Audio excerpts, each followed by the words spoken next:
Political action committee with this state, so that I can pretty much run any of these things. No, like when we did the levy for housing, when we did, we helped with. Right, other we have taxes, a and we- two full agenda, so we're gonna try to Do get that. started Okay. and keep this movement along. We have a number of Hey, people Patrick. online as well. Parks is running the show today, so Parks, whenever you are ready.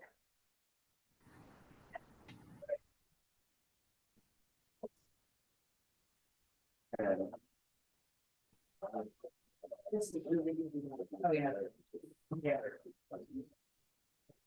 Roll call. Art Thompson.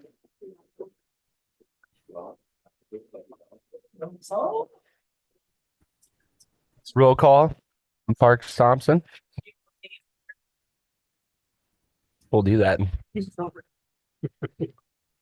Parks Thompson, Vice Chair.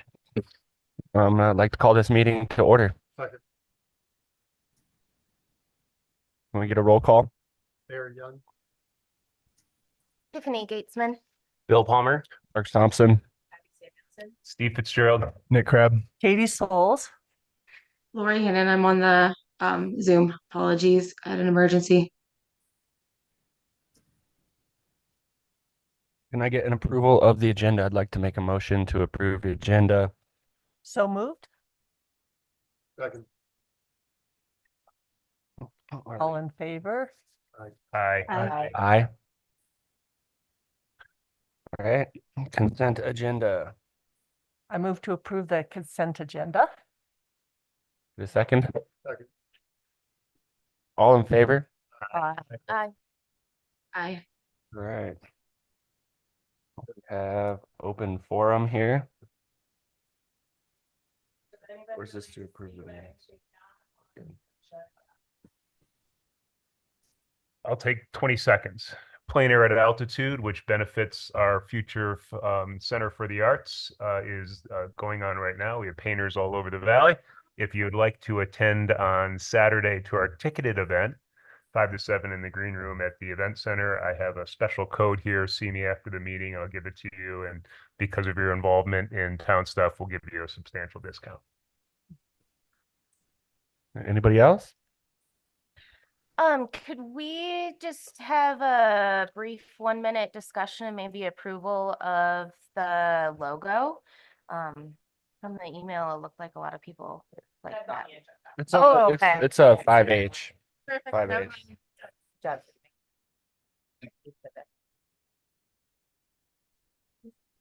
So making a motion. Can we move forward? Is everybody good?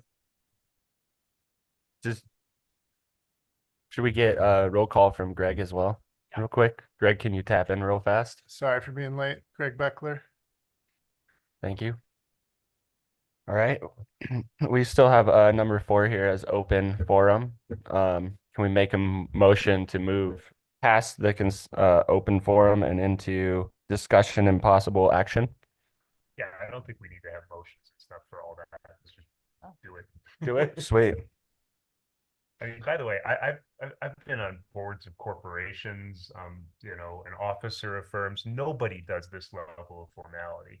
So We're you should feel just in case the feds are watching, you know. Yeah. We really want to be on point here in Fraser. So 5A, assessment and county assessor and Troy Bernberg should be up.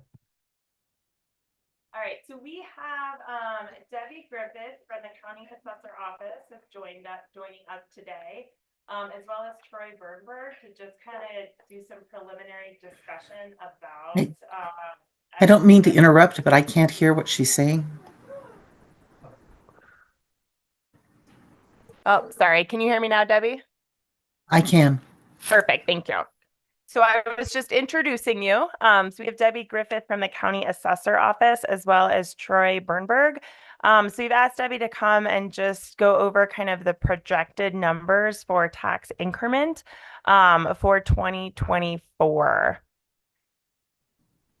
So Debbie, I'll let you take it away.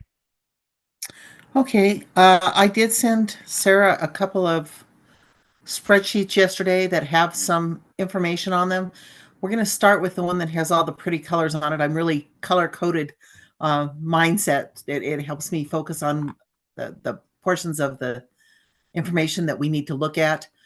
So on that spreadsheet, what I compiled there is the base value for 2023, and you'll notice that there are a couple of columns. One of them says base 2023 base value, and then there's one that says an adjustment, and then the adjustment reason. So when you're doing a DDA or urban renewal project, you have to have a figure to start with. And so what I did was I compiled all the numbers that were included in the map, and I came up with the value, the certified value that was certified to each of the taxing authorities last December. And that's going to be the base value for the entire time, or the beginning value. The base changes from year to year, but the beginning value for the entire life of the DDA. You start with that number, and then you look at how it changes from year to year to determine what the increment is. So that's what the adjustment column and the adjustment reason column are all about. And there just were to very few interject real quick, adjustments. Debbie. Sorry, I Sure. apologize for interrupting. I meant to mention, I did email these out last night. So if it's easier for you to follow along on your device, I know it's hard to see up on the screen. Continue. Okay. There were very few changes that affected the base from the December certification until now, and you can see in the adjustment reason column anything that's highlight in fuchsia is one of the things that affected the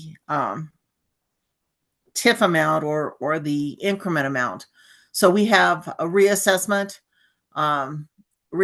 classification, which is kind of a dual.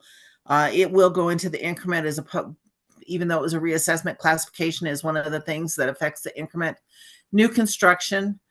There's one that's highlighted in kind of a dark green. It says a class change and abatement. That was actually adjusted in the base year, so it doesn't need to be in the increment. Then if you further over, we have a 2024 value and the change in the taxable value. You'll notice that there are a whole lot of accounts in the light green 2023 base column that have a 0 in there. Those are accounts that aren't taxable. They belong to the town of Fraser or to an HOA or whatever the situation may be. And it'll say exempt in the adjustment reason. So they're not included in the base or the increment because there's no taxes collected off of them. So obviously you're not going to receive any revenue off of them. Then in the light pink column, column K, it tells you how much the assessed value, and all of this is an assessed value. When we're talking about base and increment, it's all calculated in assessed value, just like the certification that each taxing authority receives in December. It's all done in assessed value because that's what you apply the mill levy to come up with an actual tax amount. So those are assessed values in that column.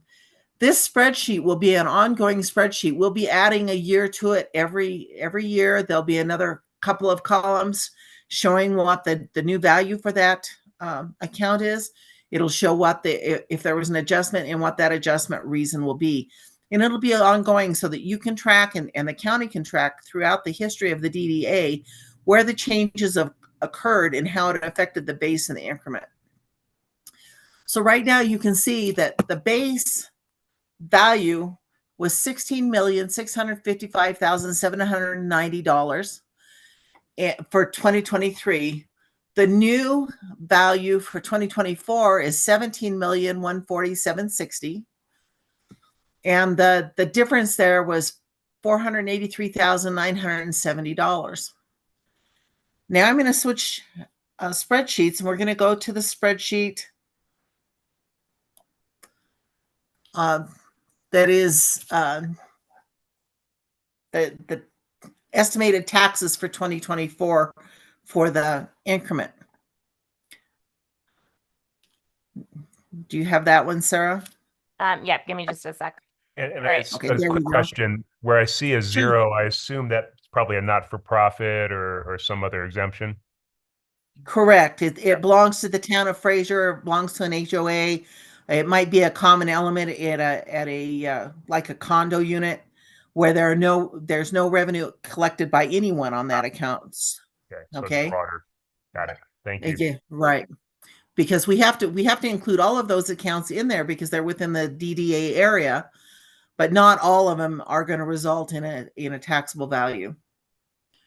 Okay, the spreadsheet that's on the screen now shows in the first column is the number, the authority number that's just used by the county. The second column is the name of the authority, and these are all of the taxing authorities that are within the DDA area.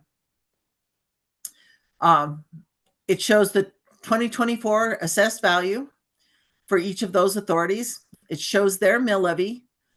It shows the net assessed value. And then it shows the DDA base value. And then the column G, the increment value. So the increment value is made up of both the reassessment changes and the non-reassessment changes. And that is the amount or the number that you're going to be using or going to be seeing that the actual taxes are calculated off of.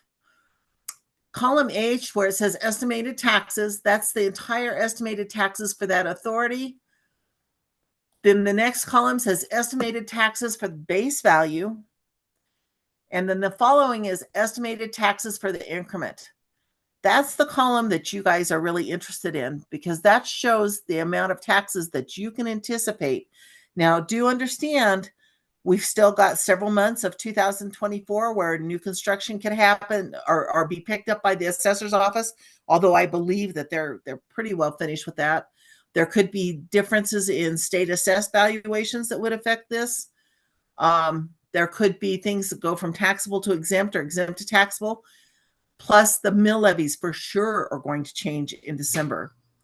And we don't know what this special session that the governor's office is having right now.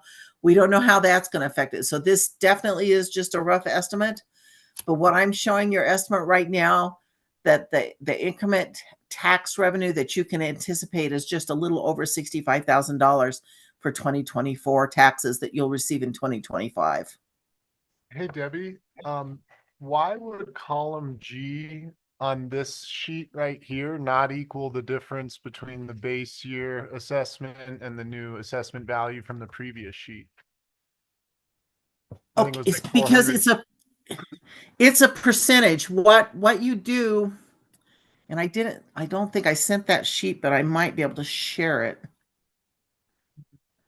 Or I could email it to Sarah right quick and she could maybe share it. Let me pull it up on my computer. There's a 9-step process that you have to go through.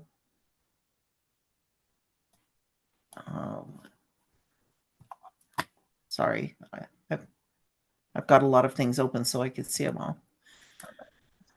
And pull it down. I'm going to try to share my screen. I don't know if I...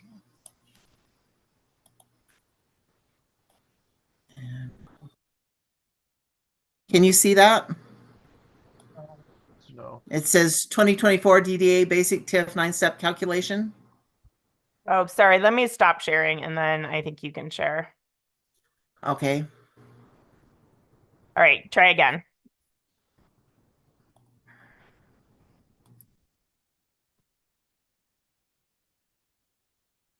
And then it makes it go away.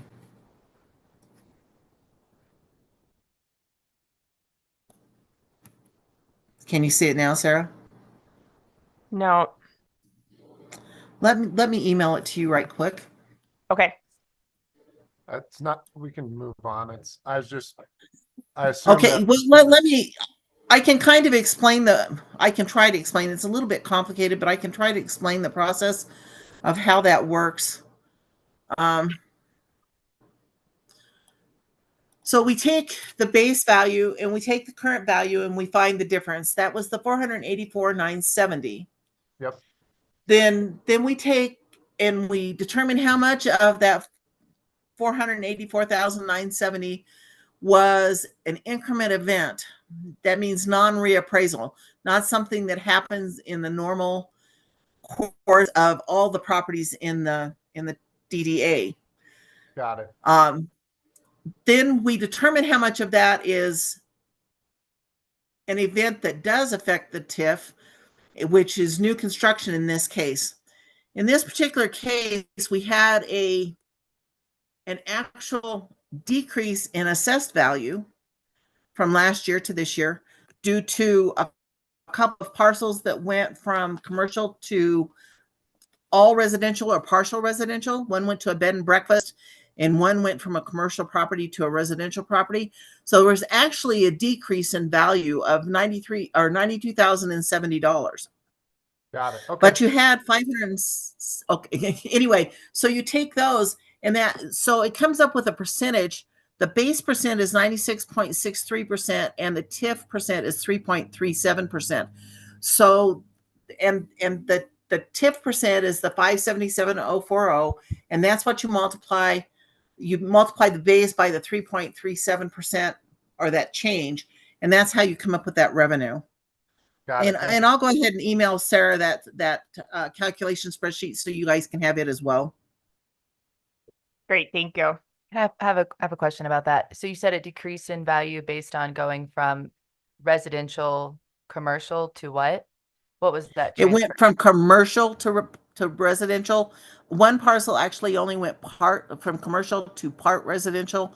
It was converted from a full commercial to a bed and breakfast, and part of the bed and breakfast is residential.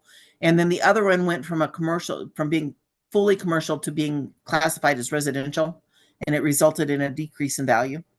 So we get more from commercial, Yeah. but developers get more from residential development. You get more from commercial. So the taxing authority Commercial is gets- taxed at a much higher percentage Yeah, than residential, but also typically a commercial value is going to be higher than a residential value in a lot of instances.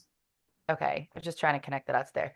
And then I had one more question, just because this spreadsheet is amazing. You're very intelligent. I am highly impressed.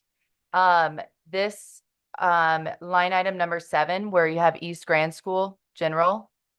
I'm just curious of how the number goes from 1.3 million to 17 million, or just kidding, to 20 million.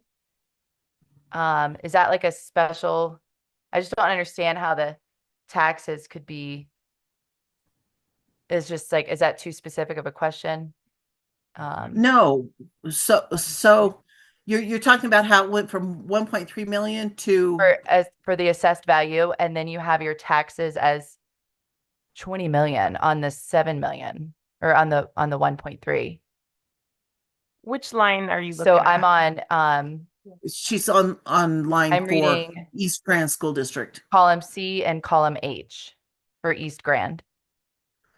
Okay, so you take column C times column D, which is the mill levy, Uh-huh. and that's how you get the 20 million. Okay. Okay. Yeah. Okay. Let's save that for. Okay. That's the time. That's the time. Okay. Sorry. Thank you. No, that's okay. People that aren't in the assessment world, Colorado has one of the most complicated taxing systems in the United States. Yeah.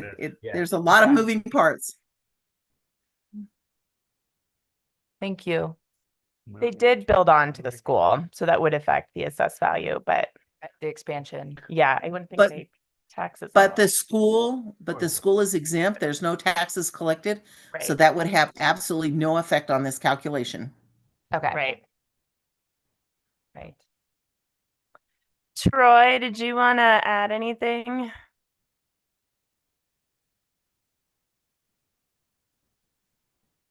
Troy is muted.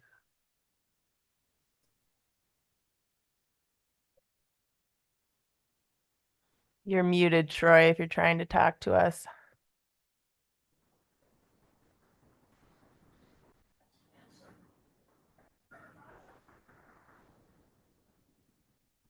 There we go. I couldn't unmute myself. No, I mean, I certainly have some observations. I think it's great to have some increment in the first year. That doesn't happen with all DDAs. And I think what's important for the board to understand is what's important to increment, and that's new construction. And so I think Debbie really helpfully highlighted in fuchsia or the pink rows, those are the new construction properties or parcels, and that's where you're going to get most of your increment. And another observation to share is that percentage split that Debbie mentioned. That's something that you want that increment percentage to keep growing, right? So the more that grows, the more revenue you all have as a DDA to deploy as a DDA. And happy to answer any questions that you may have for me or otherwise. But I think overall, this is good news. It's a great start. And could I just address a little bit in more depth how they make that increment grow with Please. So what that increment shows is specific parcel events, and it's the calculation between the overall amount of properties in the DDA and the ones that have changing events, like going from exempt to taxable or new construction. And certainly commercial new construction is going to give you a much quicker increase in that percentage than residential, because residential is taxed at under 7%, and right now commercial is at 27.4 or something percent. They're changing it so frequently that I'm not sure what's changed this week so far. But that's where how that increment's going to grow as you have changing events to individual parcels. It's not something that's going to necessarily grow quickly for any other reason, but the changes that are in the light pink are column K. And Debbie, you mentioned this kind of earlier, but what's going on in the legislative session, as well as what happens in the November election, impacts from that would affect this tax year and these numbers? It could. It depends. I mean, last year they made changes in their late session that did affect 2024 taxes. Anything is possible at this. That seems to be all holds, no holds going on. That they could change anything that could have last minute effects for this tax bill that's going to go out in January. I honestly don't believe it will. I believe they've already passed legislation, and I don't think so far nothing that I've seen, and I've been reading the bills as they're going through. I've not seen anything that's going to affect 2024, but I can't promise that it won't. One thing for sure that is going to affect 2024 taxes is that the mill levy will change mid-December. For each of these taxing authorities, they'll set a new mill levy. And that impacts the increment percentage? It doesn't impact the percentage, but it will impact the tax amount. Gotcha. Okay, that makes sense. Yeah. Yeah, it'll affect the revenue, not the percentage. Okay. Any other questions for Debbie or Troy? And Troy, I'll circle back with you about hopefully starting to work maybe on some projections for future years, just to kind of give us an idea as we're talking about priorities and stuff moving forward here in September and October. Absolutely. Great. All right. Well, thank you both. This is super helpful. Yeah, Thank you. Okay, and if you need to have another meeting later on in the year, once we have some more, a little bit closer to final numbers and things like that, I'd be glad to meet with you again. That would be great. We definitely appreciate your work on this and your time and your ability to explain it well. It is. Thank Okay. you. You guys have a great week. You too. Thank you. Thank you. Thank you. Bye-bye. Well, can we move on to the DDA next steps? Do we need to talk about anything else in the assessment area here? We're good. Awesome. So we have the next steps of our timeline overview. So I'm just going to really briefly kind of walk through what we have coming up just as a reminder. So September 9th through the 12th is the plan of development, kind of community engagement and drafting process with AIRS Consulting. And we will be talking about that more in depth in just a little bit here today. As we're talking with AIRS, I do believe we're probably going to need a brief meeting to actually approve a final plan to send on to the Planning Commission. So we'll talk about what date that might be. And again, I think we could probably keep it brief if we just focus on the plan of development.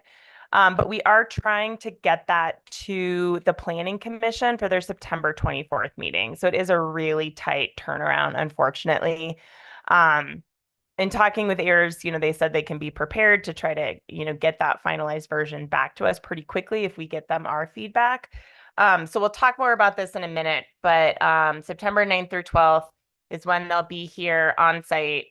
That Wednesday morning, they're going to leave us with the draft. We'll send it around for people to review. We have to have the lawyer review it. But then we're going to want to have something approved that they can finalize and package up nice to give to the Planning Commission. So we're shooting to have that draft to the Planning Commission by September 20th for their September 24th meeting. That would then allow us to, on October 16th, this is assuming they don't, I guess even if they do hate it, hopefully that's not the case, but they will make their recommendations. And then we're hoping to put it to the board October 16th for a public hearing. By statute, the Planning Commission does have 30 days to provide written recommendations. Again, we're hoping that they will participate September 9th through 12th, and they will be willing and able to give us those recommendations sooner than that 30 days that they are able to have. But if that happens, we can present it to the board October 16th. The county assessor has asked us to provide them everything at the latest by November 15th. We can see what that looks like if we do need to make some revisions to the plan and bring them back to the Board of Trustees for another public hearing and approval in November, but we'd still have that first meeting in November. And then in terms of other steps, as part of our contract with AIRS, they're also going to help us establish kind of an initial work plan and priorities.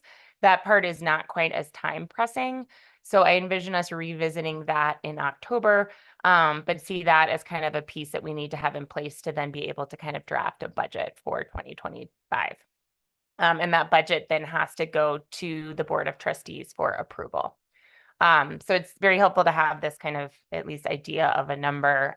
We'll see if it changes between now and then, but that's 65,000 to kind of work with for a budget for next year.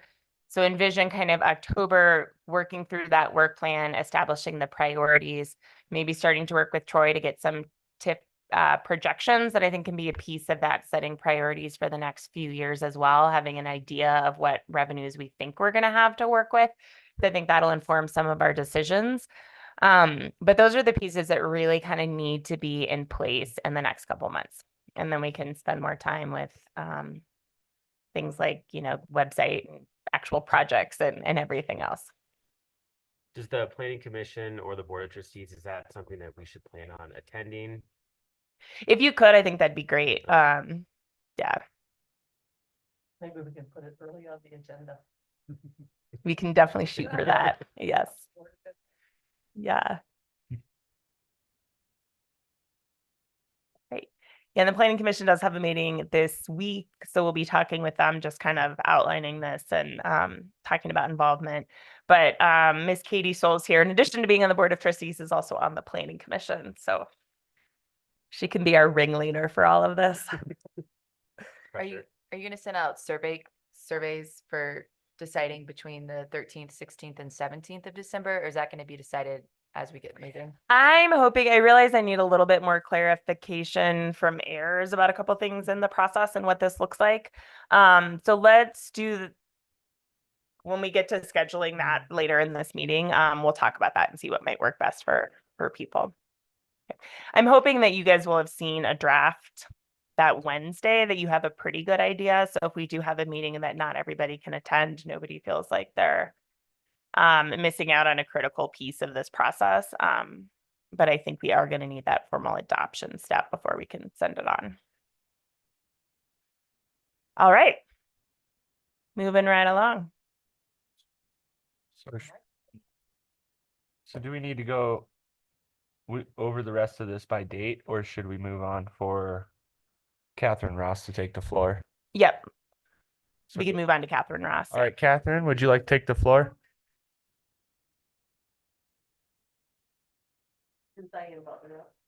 Yes, Diane she's Butler. online. I think that would be fine. I just saw her email. Yeah. Is she muted? Just being. Yes, did you need me now or is Catherine going first? Sorry. There she is. Here I am. So let me just give a little intro. Again, we have a full agenda. So I did still want, I had previously spoken with Diane and Catherine and Patrick. I think they're all good people for the DDA to know and to just have an understanding of kind of their work and what they do in the economic development sphere here in Fraser. So I've asked them to kind of introduce themselves and their entities and what they do, and then maybe just provide what would be some of their key insights as we think about a plan of development for Fraser. So Diane, I'll let you take it away from there. Oh, sure. Yeah, happy to go. So hi, everyone. Sorry, I'm not here in person, there in person. I've got an EDA review right after your meeting and thought it best I be by my desk. But next time I'd love to be in person. I'm with the Grand County Economic Development, and I do a lot of variety of things. I'm here to help support the efforts that you're doing with your Downtown Development Authority. I've worked closely with Downtown Colorado Inc. on some of those projects before, having sat on their boards. There's some creative things that towns do that might be really good opportunities for Fraser. And I just kind of wrote down some things. You know, you and all of you in Fraser, really, with what you're building out, have a great opportunity for some walkability, to really put synergy with your entertainment district is sort of what I'm thinking of it as, and a place to really develop what you've already got some synergy going between the creatives and your breweries and things like that. Also, as far as some of the things we're working on, we have an EDA grant, an Economic Development Administration grant, that we're just about ready to start rolling out with the towns and chambers and county. And it has a lot of really good, rich data and information on business gaps and some opportunities and kind of the status, where we're at currently. I think that will be a good document and some work on data that could help you moving forward. We also are working on some hotel attraction packages and some information for that, if that's of interest. And then the big one that I think Fraser, it might be a fit, is we are starting to develop a grant for a planning grant and a business grant for a business incubator program, which would be a warehouse for kind of really developing those trades. So something to consider.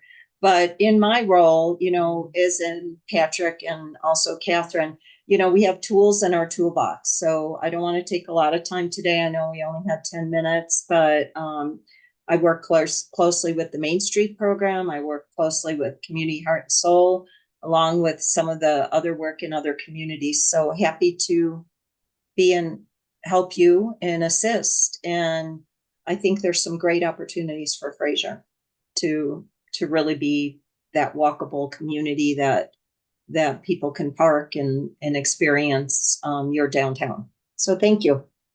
Happy to answer questions also. I'll pause there. Do we have any questions for Diane? I'd like to make a comment. She needs to hear you. I'd like to make a comment with respect to all three of your discussions today and what you can bring to the table. One of the things I find very exciting about what AIRS is going to do is help us to go out and solicit input from all the local businesses. And I think that's going to be very instructive because we'll learn what their challenges are, what they're seeing for good and for bad. And that could give us valuable input into what we're going to do. And what I think is really important over the next few years is there's going to be, and I've said this before, there's going to be enormous competition for where businesses are located and where customers come. Arrow is going to be, I think, 20,000 square feet. And obviously Grand Park is part of Fraser, but it's different than, the DDA boundaries. And it could be like 40,000 square feet. And those will all be done before we're able to add real square footage of commercial in the DDA boundaries.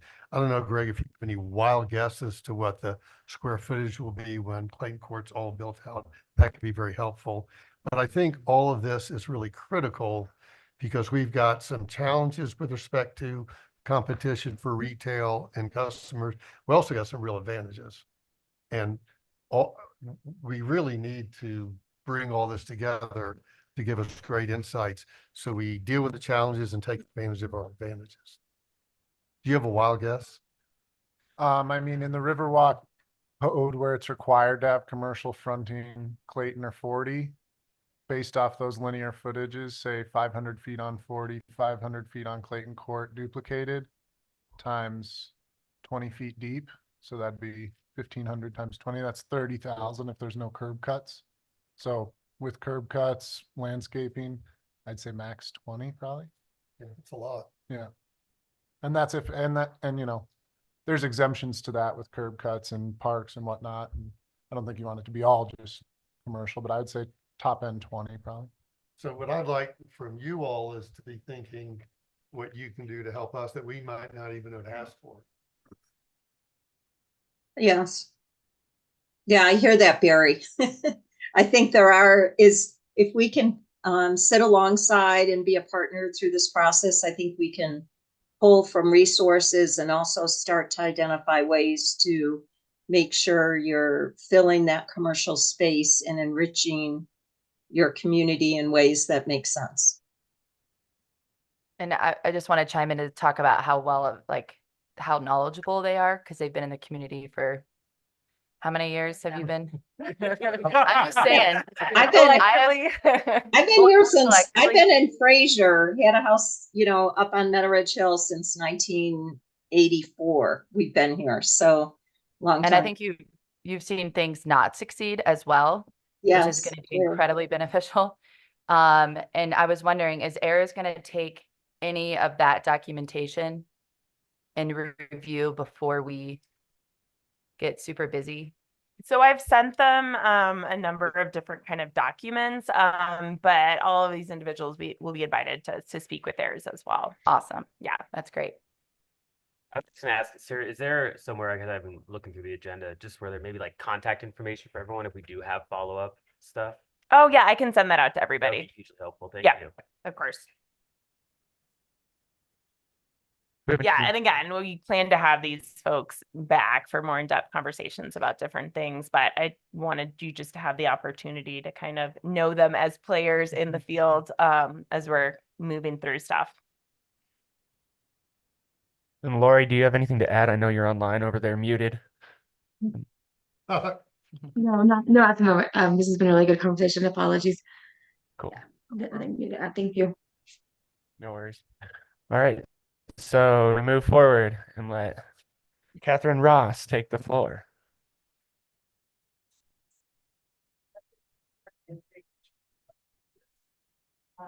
for those of you who don't know what it is. Just pass these around. I brought this, this is just like what we had in the office. So that I could just bring you something. Mostly, I don't want to go through all of these things that the chamber does, but, this is just our piece of the checklist of if businesses are a member of the chamber, these are the things that the highlights that are benefits. But I really wanted to talk with you about how we can all work together and how we've been working together. So I've worked at the chamber in October, it'll be 31 years. So I have been, and Diane beats me, but I've lived permanently in Grant County since 1986. I was 5 years old when I came, and had a job and got a job. So I just want you to know the chambers here, our role in the community is to serve the community as a whole, not just the business community. So we don't always operate like a normal chamber. We number one, try to be very responsive to what the needs are at the time. We try really hard to be flexible and grow with the community according to what needs to happen at that time, as well as bringing some not history knowledge. But we've been there. We work with the Graham Foundation. We try to support all the nonprofits. We've worked the past 2 years with representatives from the town of Fraser and the town of Winter Park and Winter Park Resort. And we did work with a consultant. There is the Winter Park and Fraser community sustainability plan that a lot of you haven't necessarily seen because we've been trying to launch it out in pieces. We're waiting for some other pieces, but we've worked hard to build a plan that's kind of meant to be a North Star for the community as everyone works together. So it's not just about how much commercial we're building or how much residential we're building. It's how do all those things work together to make sure the mission of the plan is to make sure that we stay a sustainable, vital community, a vital community that can be here and sustain itself, not so much the environmental sustain, but that sustains itself while protecting all the natural environment around us, which is the reason why we live here. So that's the purpose of the plan. And I would love to, when you're settled more, in 2025, come and present that plan to all of you so that you can kind of become part of it. Because the work you're doing, I know rolls right in. All your pillars, all your goals are in there. They're in that plan. So we'd love to work with you that way. And then that's like a big picture. I think you all do the community marketing. So when it comes to businesses and trying to drive business in Winter Park and Fraser, we do spend a good chunk of money. One of our big purposes is to run the community marketing plan and market to the right markets. Like we've switched to, we've definitely evolved our marketing the past couple of years to target people who do want to be part of who we are. So we include people as part of our community from the beginning, and we market to people that love the outdoors, that are active outdoors, that are interested in small communities that are, I guess a lot of it is what we don't have. They're interested in coming somewhere that doesn't have a mall, that doesn't have an amusement park, that people who are going to come here and want to be part of our community, even if it's just for a week or a weekend. So that's the destination stewardship marketing that we've been really focused on the past couple of years to bring people who want to be part of our community. So that's our marketing goals. It's much different than it was. And of course, you won't hardly ever see what we're marketing because when we use mostly like 98% social media, we don't target you. We don't spend any money finding you because you're already here. So most of the marketing that we do is attracting other markets to us, and then really trying to push that message out about who we are, and not pretend that we're someone else. We're very proud of who we are as a community. And so we want to include people and really be a strong community. I guess the last part is, so we do all that marketing, we've done the big picture, and then close up, we work really closely on trying with our nonprofits in Grand County, with any nonprofit that wants to work with us. So we always have a board member on the Grand Foundation board. Right now, that's me, and we work really closely with them, and especially the past couple of years, the two main purposes there were to work on housing needs and mental health needs in the community. So the chamber works right along with the Grand Foundation to help provide those pieces for our residents and our guests here. So that's the piece we do there, and that piece also falls into economic development. So anything we can do to work with all of you and with Diane and with Patrick on coming up with a plan where we all have a role on how we're going to build the economic base. We're here. We kind of the chamber works a little bit separate because we're not, Patrick's one kind of organization, and then Diane's government, and then we can do a little bit of everything. A lot of times we're good at doing things that governments can't do. So it's a good partnership. We have some leeway on being able to work in places where government can't work in on behalf of the whole community. So that's what we come to the table with. That's kind of who we are in a big picture. Most people just think we just put on concerts. We do that too. Got one more big one on Thursday. So we do events on the side. That's our side gig, events. So any questions for me about the chamber, how it works? Just an endorsement, whether it's the chamber, Diane Butler. When we asked for help from a Fraser Valley Arts standpoint, they were very quick to respond, and it's been hands-on help. Plein Air at Altitude is one of the events that Catherine and Megan help us do. Diane sits on our board, so I would stress that these folks are great resources, and it's not just advice. They'll also roll up their sleeves. We don't hardly ever give advice. Mostly we just here to serve. So you come up with a plan, we'll help the chamber. We're good at getting stuff done. So yeah, so you just have to ask us and we'll try to we will work with you and we'll try to make it happen. That's really kind of, I liked some of the speeches this past week politically about just get it done things. So, yeah.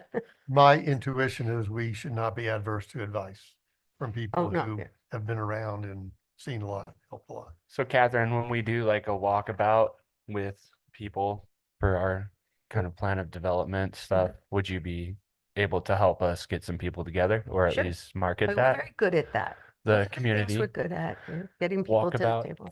Yeah, however it is you're doing it, you just fill us in and we'll definitely help. And I want to make it really clear here, we do things, we are membership driven. We're based with membership. That's just how part of our funding comes in.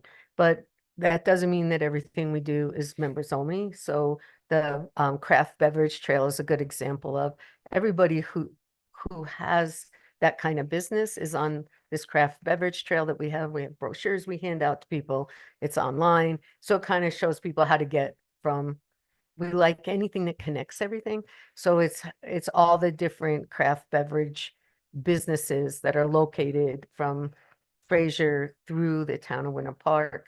And we threw in Winter Park Resort there. That's our view of who the community is.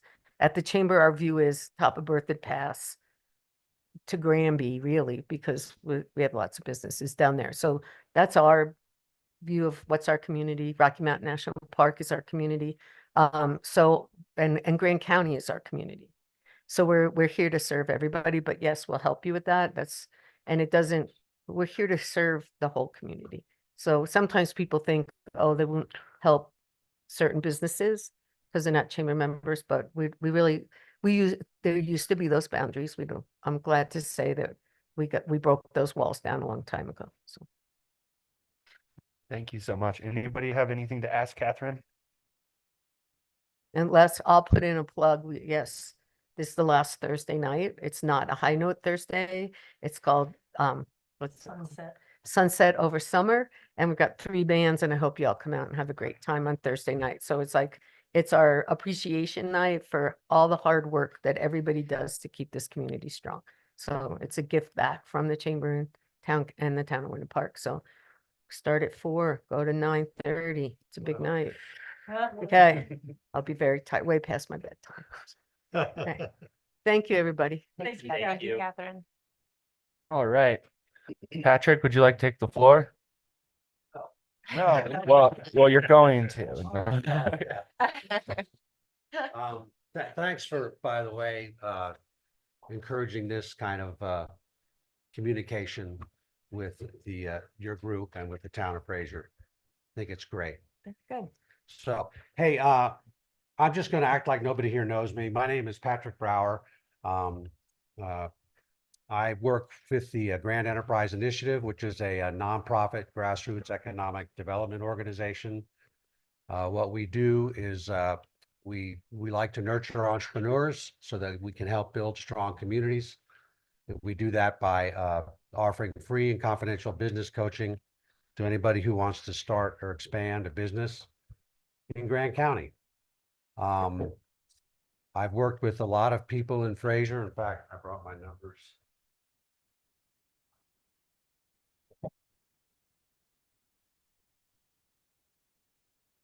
But in the 11 years we've been active, I've worked with 57 clients in Fraser.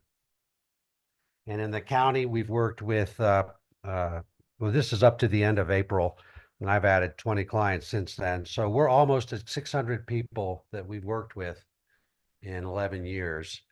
A client is anybody who calls us up, either me or board members or people I know, and sits down and meets with me and has a substantial conversation about a business idea, about a dream, about anything like that, wherein we are able to just talk about what they want to do, whether it's expanding a business, whether it's closing a business. Lately, I've had a lot of people calling about selling businesses or enterprises. Just so I have that substantial conversation that we help things breed an entrepreneurial culture based on understanding the basics of business. I consider that a client, and I consider that the most valuable metric that we have. So I'll make a plea with all of you, like I do with everyone. If you hear of anybody who's talking about an idea or wanting to do something, I'll hand this out, has my phone number on it, and we have a website, grandei.org.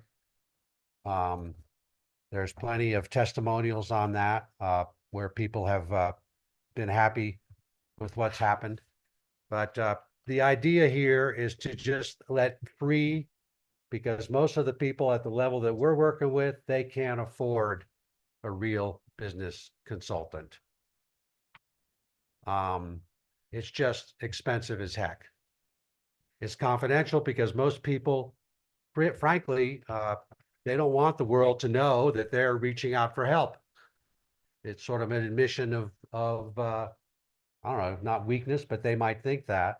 But secondly, they might not people want to know about a competitive idea or something that they're doing that they think is going to step on the toes of their friends or whatever. And third, it's just kind of when you're talking about people wanting to step out and risk their livelihood on an individual private venture, it's very personal. And it's almost like counseling in a way. So that's why we do it the way we do it. I did get training in enterprise facilitation from Ernesto Ciroli, who founded the methodology. I'll just go into this quickly. We started because Mauricio Cipriani, who owned a Granby ranch, Jennifer Piero, who was the mayor of Granby at the time, and basically the whole Granby town board.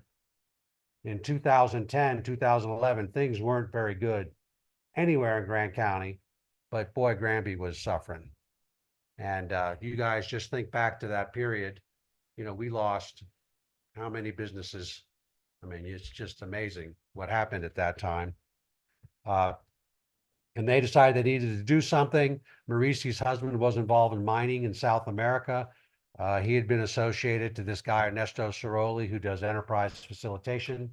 It's based on the idea that mining companies open to close. They come to a community, provide a bunch of great paying jobs and all that. And then once they run out of their stuff or the market crashes, they close.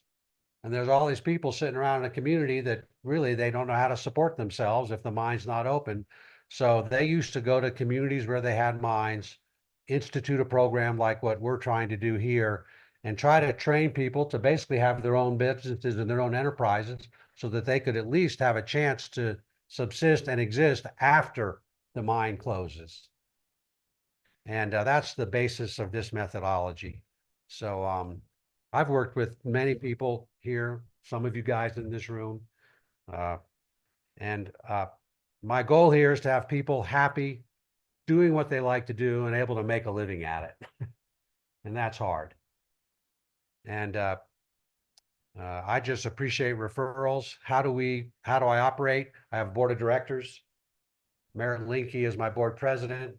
Mike Perriellet is the vice president / treasurer. He's on the Winter Park Town Council. Peggy Smith is on my board.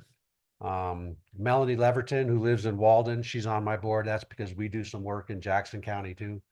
And so we try to respond to people that reach out to us. That's the whole basis of what we do. I don't go knock on doors and tell people, you don't know what you're doing, or boy, you ought to have a better sign, or, I don't do that because you can't help people that don't want to be helped. Simple, basic rule. Just, you can't do it. Real quickly, and I'll shut up. The biggest thing going on right now, you guys, is I have many people who want to get going in business, but they cannot afford the going rates for retail and commercial property. And when they do their pro forma, when we do a pro forma on them, it's just, they got to charge so much money for their service, and these are mostly service businesses, that it's really borderline as to whether they're going to make it. And I'm just telling you, I'm not telling you anything you don't know, but it's a real issue. And as you guys are adding a bunch of commercial, these people need help with getting into spaces, because I know the developers, they do their work, and it costs a lot of money to build this stuff. And to get their money back at a fair rate, they got to charge a lot. It's a real dilemma. It's the biggest problem. The other one, of course, is the housing issue. I can think of 3 families right now that are leaving within the next year that are productive, powerful members of the community. And it's not because they can't get an inexpensive apartment that may or may not be subsidized.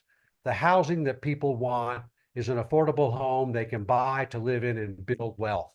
That's the housing that most of our productive families want. Yeah, we can get them into a subsidized apartment, but are they building wealth? Are they investing and have a home? That's what people want, you guys. Now, we're going to be doing a lot of affordable housing, and I hope it all gets filled up, but I'm a little worried because the thing that people really want is that. And I don't know, that's going to be hard to provide. I applaud the town of Fraser. I applaud Catherine. She has helped promote our work. She has done a great job. Diane has really been great. We all work closely together just to try to make it so businesses can survive and survive happily. So I appreciate referrals, and thanks for doing this, and I'm happy to come back and talk. Any questions? I just love your passion. Thank you. Oh, thanks. Thanks, Abby. Yep. And what I will do is, I haven't done my numbers in 3 months, so I'm going to do my numbers because my board's on my case about it. Once I get that done, I'll get this to Sarah and she can send it out to you. It just shows the types of businesses we work with, how many we've started, what categories they're in, and all that. We do track the work that we do. So thanks a lot for this opportunity. Thank you, Patrick. Thanks, Patrick.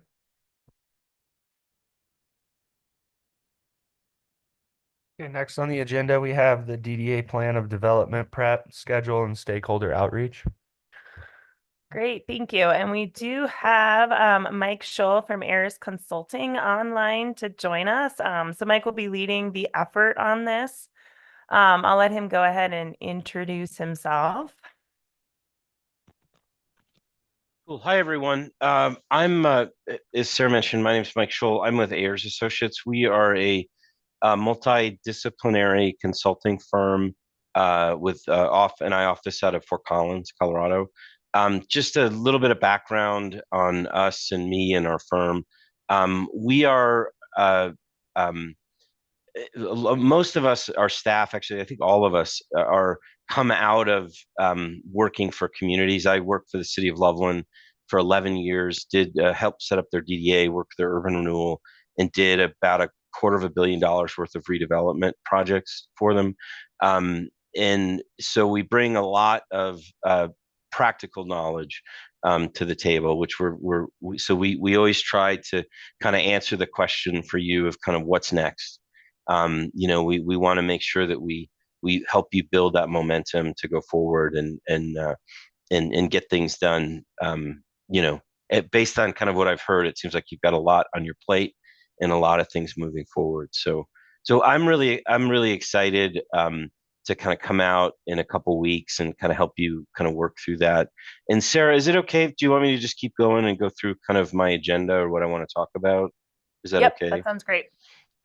So what I wanted to talk about a little bit was just the process, and then kind of talk a little about some details. But the way we like to approach it is writing the plan of development is to do it as a workshop. We're sensitive about what we always call planning fatigue.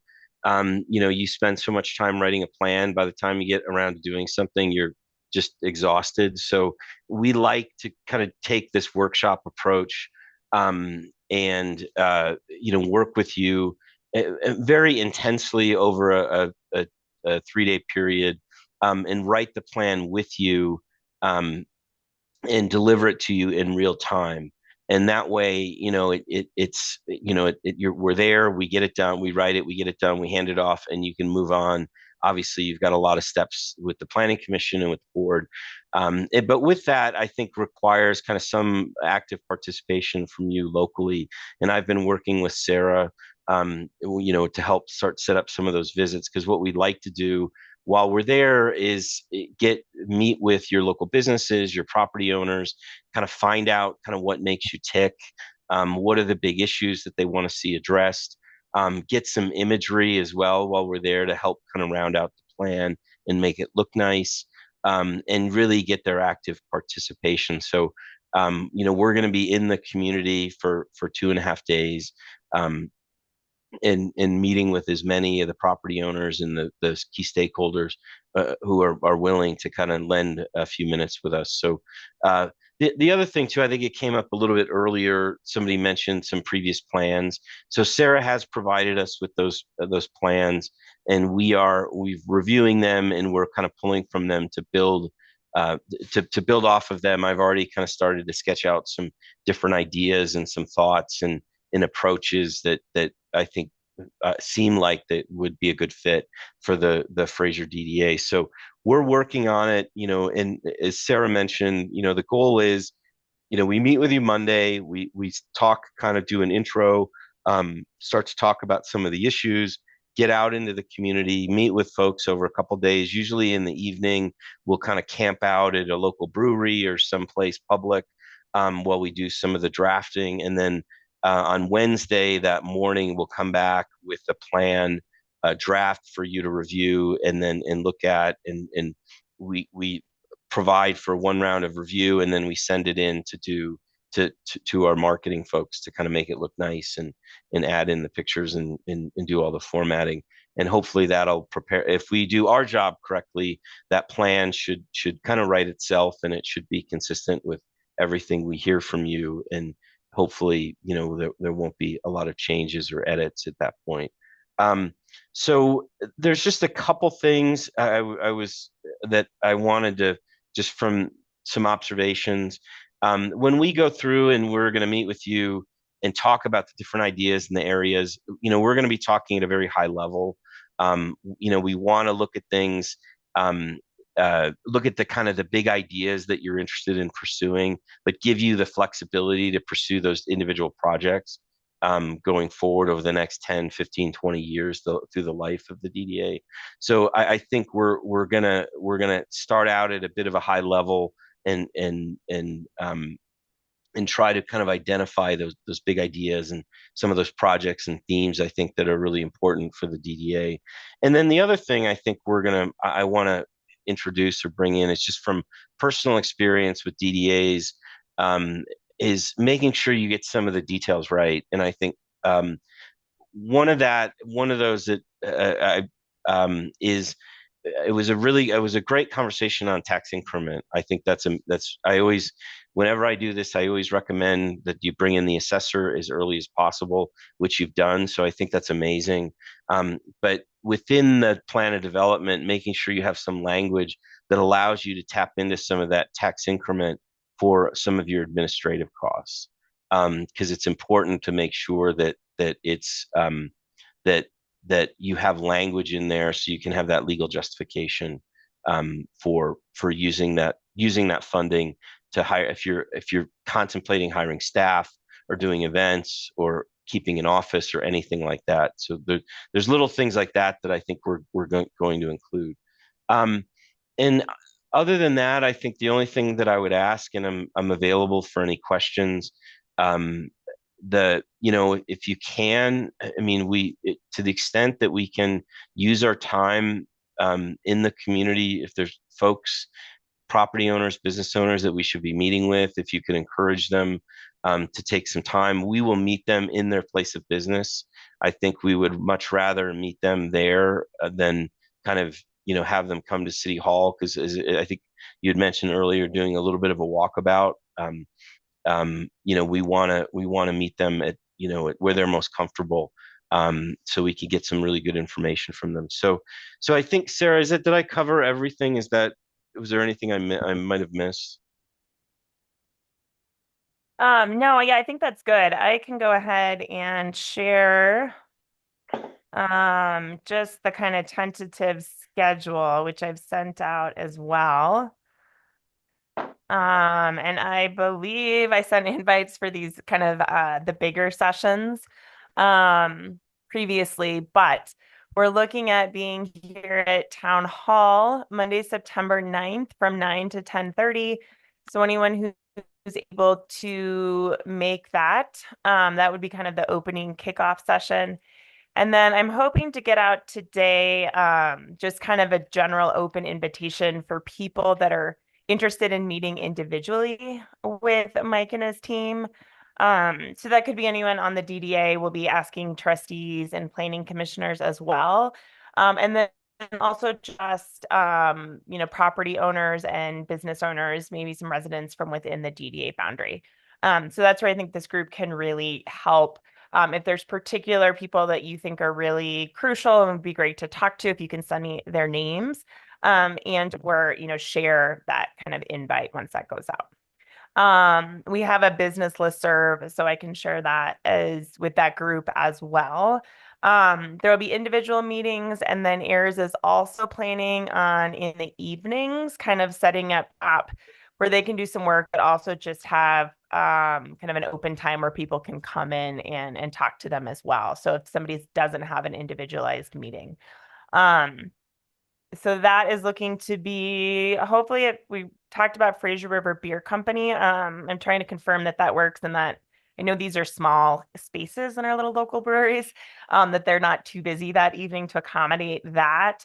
And then Tuesday evening, again, they're looking to be at Camber Brewing Company. And then just kind of different check-ins and meetings with people throughout the day. And go ahead, Mike. I was going to say we can stay after 6:30 if somebody else buys the beer. So just for the record. So Wednesday morning. I won't take any as long as you accept. We may have a few typos from that, but we'll fix that. Sounds good. So Wednesday meeting is the other meeting that everyone is invited to attend. We will publish these as official DDA board, and depending on how many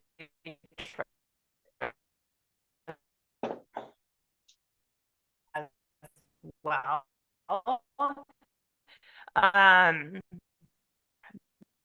Members of the board publish. We'll get that preliminary draft on Wednesday. And then, as I said, we want to kind of be able to have people who need to review it at the town level or at the board level, review it, get legal review, schedule a time for this group to meet, kind of formally adopt a plan that we can then give back to Mike and his team to make pretty for us so that we can get it to the planning commission by the end of the following week. Any questions or thoughts? So the schedule, is it, you kind of have it finalized now? Is it something that will you be sending us, or is it already? So this is part of I emailed it out last, bigger meetings I think are finalized. It's just, It it's just, should be pretty set. yeah, I think the kind of key meetings at the beginning and in the end, I think are set. It's really helping us fill in those individual stakeholder meetings. Those we set aside blocks of time to go out and be in the community and meet with the different stakeholders and property and business owners. So what we want to do is just be able to fill those in, or let them know that, hey, we're going to be stopping by at 1:30 or or whenever, and so we can kind of have a quick conversation and kind of talk with them about the their perspective on the DDA.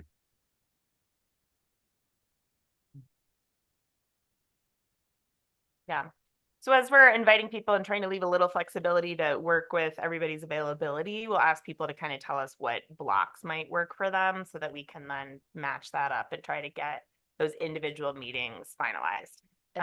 And those business owners would receive information like pre-meeting so that they know what we're talking about. That's a good question. Mike, what should we provide? I mean, it would make sense to give them a general description of the DDA and the plan of development. Do you typically provide them any other kind of questions to be thinking about, or do you prefer to just go in and have that conversation? I think we, because I think we're trying to focus on efficiency and, we don't have anything formally prepared, though I think I could certainly draft something, just an intro so that at least have some idea why we're there that you can share with those, especially maybe the people that haven't necessarily been involved in the DDA process and who, may not have that base of knowledge I think that you all have. We could certainly provide that so they know why we're wanting to talk to them. That makes sense. That'd be great. Thank you. Yeah. May I ask? Yep. Just as I'm listening to this, and I don't know how. Catherine, I'm can you sorry. explain? Because other people were out there. They got to hear you. I'm not sure how important this is to this group, but if you do start this public education piece, I mean, it's important to the community as a whole, not just the people in your boundary. We'd be happy to send information out about this process. I mean, and also just so people know what you do, Yes. know you're doing something really positive and tell that story before. We'd love to. That would be great. If there's just a press release or information that goes out, we'd love to put that in the weekly e-blast and just get the word out that what you're doing. So I think it would be motivating and inspiring to the community as a whole, especially with Winter Park going down their road, just everybody learning from each other how this works. I think it would be beneficial for the community altogether. That would be great. And you're making me think, Catherine, as well, because we're also going through a town comprehensive plan process, and there's a survey out now for that, which does include some economic development downtown questions that we're hoping to pull from as well. Anytime. So yes, I will send it to you. Thank you. We'll send out links and see what we can. Yeah, but I'd love to be telling the story better. So That'd be good. Thanks. Any other questions for Mike? Yeah, we'll see you soon. Well, right. I would just say, if you do have any questions or ideas or thoughts, I mean, the more you can give me ahead of time, the better. I think the more prepared I can be to come in. So if you have, I know we've gone through, Sarah has my contact information, obviously. So if you just work through her, but if you've got, um, anything, any ideas or thoughts or projects or things you're thinking of, please, I feel free to send them over beforehand, and so we can kind of, incorporate them as needed. So, but thank you. I mean, we're really excited we're really excited to get out there and kind of help you out. So. Great. Abby's got a question. When we're looking at stakeholders, are we considering regions of blight? Like, do we want to contact or do inventory of buildings or areas that You're developed or redeveloped? Yeah, so I think within the framework of the plan of development, obviously it's not an urban renewal. So I'm and nobody likes the term blight. And so I I've worked in urban renewal and down quite a bit, and so blight is always such a loaded term. But what I think, or at least what I understand, your question is, the way I'll be approaching it is looking at those broad redevelopment aspirations, and then kind of linking it to the different areas or the different opportunities that you have, be it affordable housing or be it mixed use development or commercial, or the river kind of walk or something, to try to define that in a way that kind of helps you move forward but doesn't hamstring you with the details, because the plan of development, I think it's a little bit, you have to provide enough specificity to help you go forward, but not so much that you're handcuffed. And so so what I want to understand is, where are those areas where you see development kind of occurring, or where you have that opportunity, and what are the big goals you're thinking of, and try to provide some build around that, but leave you with enough flexibility. So if a different opportunity comes up, if you're thinking of a hotel but then an affordable housing, you're not kind of locked into kind of anything specific, because having done this long enough, you sometimes you never know what's gonna drop in your lap. So we try to, again, just give you as much flexibility as possible. Did I answer your question? yeah, kind of. I might follow up on that on another meeting. Yeah, feel free, or feel free to reach out. It's fine. Thanks, Mike. You have any more questions for Mike? No? All right. Thanks, Mike. I appreciate it. I think we're going to move on to the Fraser Business and Enhancement Grants section. Yeah, so real quick before we do move on, maybe if I can just see a quick show of hands, and then I'll try to finalize this when I talk with Lori and Mike later this week. But in terms of availability for a meeting to adopt a plan, if we were to look at Friday the 13th, I'm going to throw out 2:00 in the afternoon or 3:00 in the afternoon. If that's something, if you know your schedule, that you could make work or not work. Could I have the door open and watch the kids out on that playground? Sure, I'll throw mine out there too. Okay. Okay. All right. So show of hands, if we'll say 2 or 3 on Friday would work for you. Is this in lieu of the meeting that morning? Friday the 13th, we don't have another meeting. So you still would have the Monday and Wednesday morning meetings. This is like got DDA meeting week. notices on my calendar for Friday the 13th. One of which. Oh, interesting. Yeah, the 9 to 11 a.m. Yeah. Got from you. But those aren't happening? Yes. It's probably from a ghost. Sorry, we'll work on that. Thank you. I'm not sure. I don't know how you're doing all I this. just figured out there's a point in my phone when I go to put in a calendar, Uh-huh. and then I type in DDA, and then I go to save it, it says send out invite. Yeah, you've been. So- sending Yeah, out you- invites. Yeah, I'm just ignoring it. Well, you've sent out some invites. Yeah. DDA. No, that's why I think the So Friday. anything you just- Friday What morning. that is. Yeah. Yeah, okay. might be right. No, it's Okay, just like, cool. well, that's not what I wanted. All right, so it looks like Friday afternoon would work for most people. And then what about if we did the morning of the 16th? I'll just stick with the 9 o'clock time. What we got here.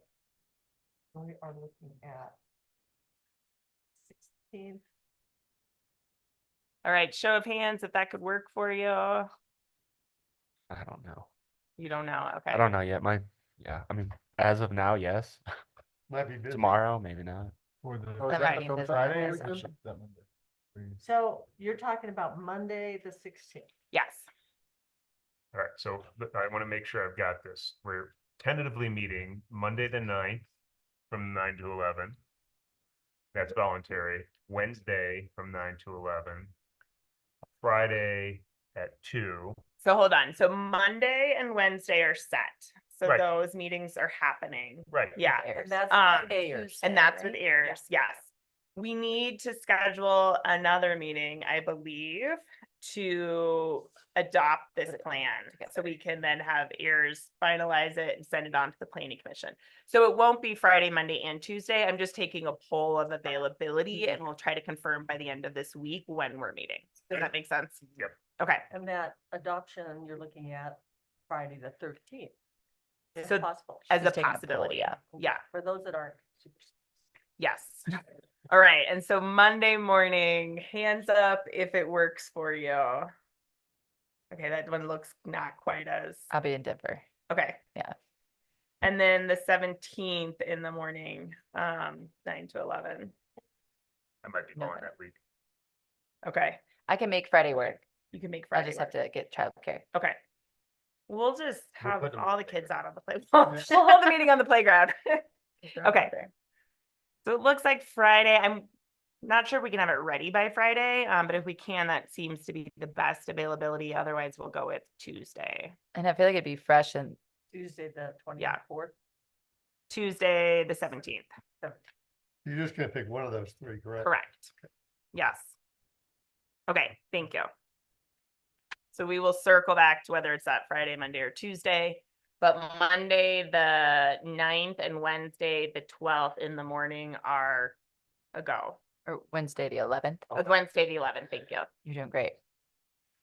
I feel better because I thought you were having way too many meetings. These people are so dedicated. You are so dedicated. but I said, whoa. This is intensive DDA process. All right, November will hit though, and everything will be better, right? I think so. I Okay. think so. Yeah, we keep finding stuff Crunch to time. do, but Yeah. all right. Right off the bat. You ready? Oh, we're still here. So Thank God for Sarah. So business business enhancement. incentives. So we want to move on to the enhancement grants and economic incentives. Is that Yes, what we want to do. thank you. All right. All right, so I know a number of you attended the economic development workshop that we did at June with our board. It was the same meeting that we appointed board members. If you weren't there, that's fine. I did go ahead and send that presentation to you just for reference. You don't need to do anything with it, but if you felt compelled to look back over it. But during that presentation, we kind of talked about what some other communities were doing, what Fraser has done in the past, and then had a discussion about moving forward what Fraser wanted to look at in terms of economic incentives.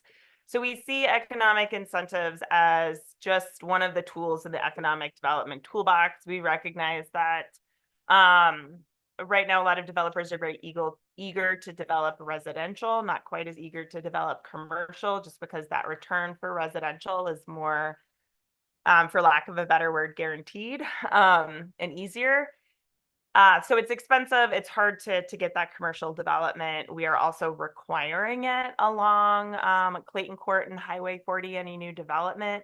So we want to help those developers be successful. We also want to help new businesses be successful. We recognize that it's challenging to start and run, expand, grow a business here in this community. So looking at different ways to help with that and looking at economic incentives is one of those options. Some of the key takeaways, and again, looking at kind of what other communities are doing in the past, the town of Fraser has kind of a set economic incentive policy. The distillery took advantage of that, and Vicious Cycle took advantage of that. That policy has since expired. What a more common approach seems to be is to offer something that will have a significant impact, enough to make a difference, to have flexible offerings that are malleable to what a business may need or request, obviously within reason and subject to approval. It's not meant to be a free-for-all. And the ability to prioritize. And so that we look to incentivize businesses that meet the town's kind of economic development goals. We may or may not need another brewery right now. We may or may not need another coffee shop right now, right? But maybe there's a unique offering that sounds like something that would really complement what the town is looking to do in the vision for downtown. So there might be reason to give that business a larger incentive. So those were kind of some of the key takeaways from that economic development workshop and what we wanted to look at moving forward in terms of what we would offer. Do we have a set way of offering or prioritizing what businesses we'd help more? Because that could be an issue in the future as well, Yeah, give me just a second here. balance wise. Yeah, Coding. yeah. So Yeah. you'd be like, no, we run you all through the exact same questionnaire. Like a Last thing you disagreeing want is scale. DDA looking like we're picking a side. Yeah, I mean, a grading scale would be great. Bad thing. Yeah, and that's something that I think we still need to refine and develop a bit more. But again, looking at economic incentives as just kind of one manner to help support businesses get off the ground here. We've broken this into kind of two buckets. So new commercial development and business incentives, and just providing kind of an open invitation to businesses that would like incentives and are looking to potentially provide new commercial development or start a new business. We are limited in what we can offer. A lot of communities out there, I don't know if with this group we've discussed, or if any of you are familiar with the difference between statutory versus home rule. Fraser is a statutory community, which means that we are bound to Colorado state statutes that define what we can do. Home rule communities have created their own charter that in some cases supersedes Colorado statutes and may provide more flexibility in the incentives that they can offer. So when we've worked through this in the past, we've worked with our town attorney to verify what we can legally offer, because we are more limited in that. Great. Is the property tax rebate something that can no longer be offered? The property tax rebate, I need to double check on that. We weren't looking at that one last time. So I don't know that I specifically asked about that, in part because we were planning to form this DDA and have the DDA operate off a large chunk of that property tax. I will say one possibility is that this group would have their own incentive package, or again, a flexible offering conversations with developers related to that property tax increment that could potentially be given back to a business or developer. It's something we definitely want to look into though, Greg, because the town, just like every other special district, they're still going to receive property taxes, that base. Yeah. We're going to be working on the increment with the DDA financing, but Yeah. the town's still going to be receiving property taxes. It's going to be. Yeah, and even if it's not a full rebate, I think that's one of the heavier levers to pull to incentivize. Yeah, I'll verify that in terms of the statute, because again, last time we weren't specifically asking about that. So I need to look into that one more. So the ones we know we can offer are sales tax rebates. That does have to go to the business owner versus a developer. But again, some of the idea there is it can help the business be more successful, which makes that commercial property more attractive to rent, and that it is possible for the developer to work out a deal with the business if that seems appropriate regarding that sales tax rebate. And then the payment of water and wastewater plant investment fees can be distributed over 2 years instead of needing to pay those up front. Additional incentives could be considered upon request. This is intentionally vague. We would have to vet that we can legally offer whatever is being requested, and then it would be something that would have to be, approved. So it's not that the sky's the limit, but it's kind of this idea of tell us what you need to make your pro forma work and be successful in Fraser, and we'll see if this makes sense for Fraser to provide it to you. So ultimately, this is something that would be approved by the Board of Trustees. Town staff would work with somebody who is interested in pursuing this.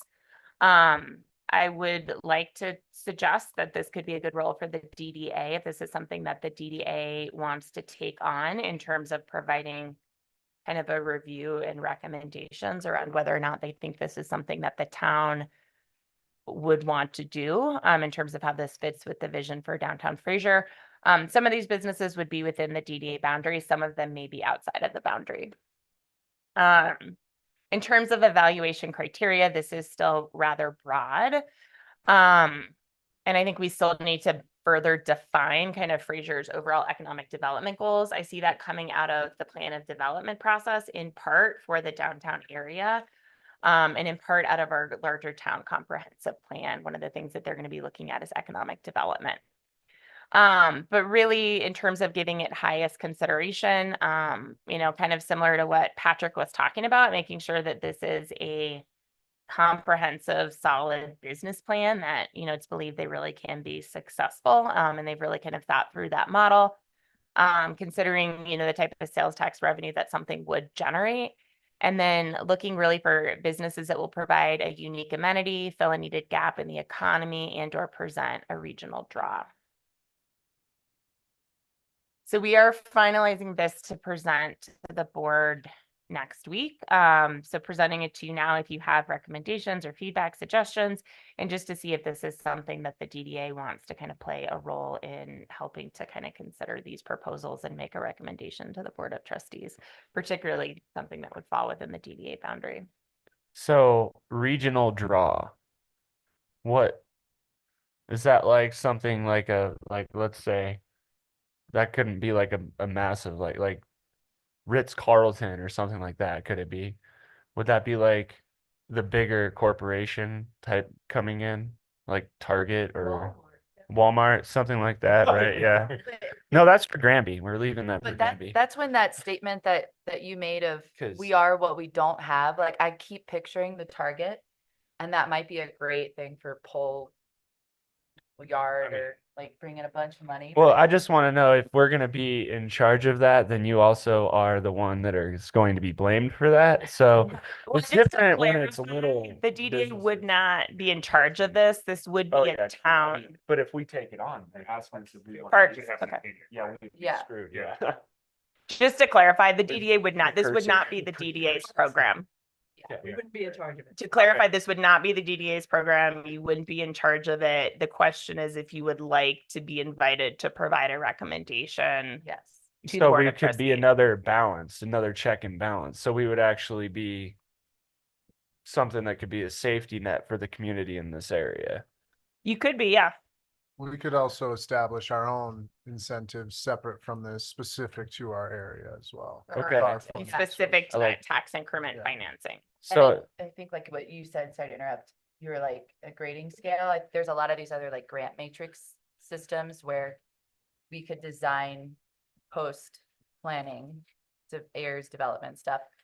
We could create our own grading metric Yeah. that says like, that doesn't meet Yeah, the vision. and Diane's gonna have this matrix on gaps in businesses. right. So that'll be great base for. So then also this would be good for our board to, because if we're giving them our word, then if we're helping them help us back, this taking something off their shoulders, that would be consideration too for all of us. So this could work positively in many ways for Yeah. the DDA. And I'd add that a regional draw could be a Target, could be a Walmart, but it also could be an art center. It could That's right. be Right. a film festival. Right. Yeah. So it's a broad. Well, there's smaller activities Yeah. that draw people in. Yep. Yeah, and as an example, I mean, Silverthorne was one of the communities we looked at because they have pretty robust programs in this area. I don't think we're Silverthorne. I don't think people want to be Silverthorne. But that target they incentivized because they felt like it was going to serve the community and that it was going to bring in, a lot of sales tax. So it's weighing those things. And I think this is something that's going to continue to evolve and be malleable as well. Right now, there's nowhere to put a Target or a Home Depot or a Walmart.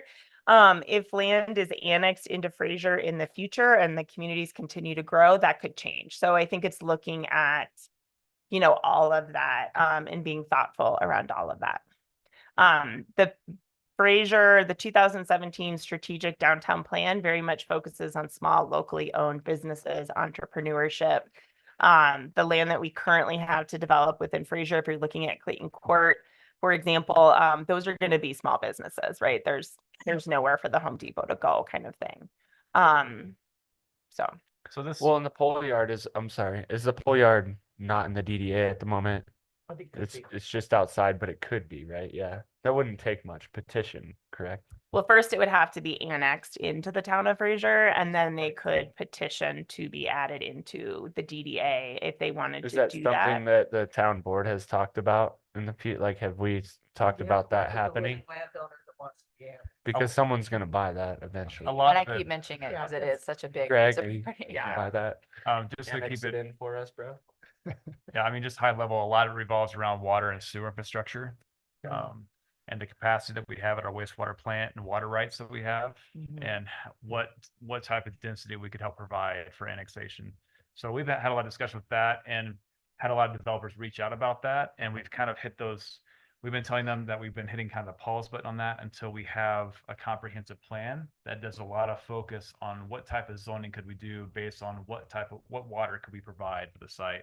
What water could they bring on site? How to facilitate that infrastructure? Okay. So a lot of it focuses on water and sewer because you can't really achieve reasonable density without it. And another big part about this too is not just for new commercial development, but also for just redevelopment of existing buildings.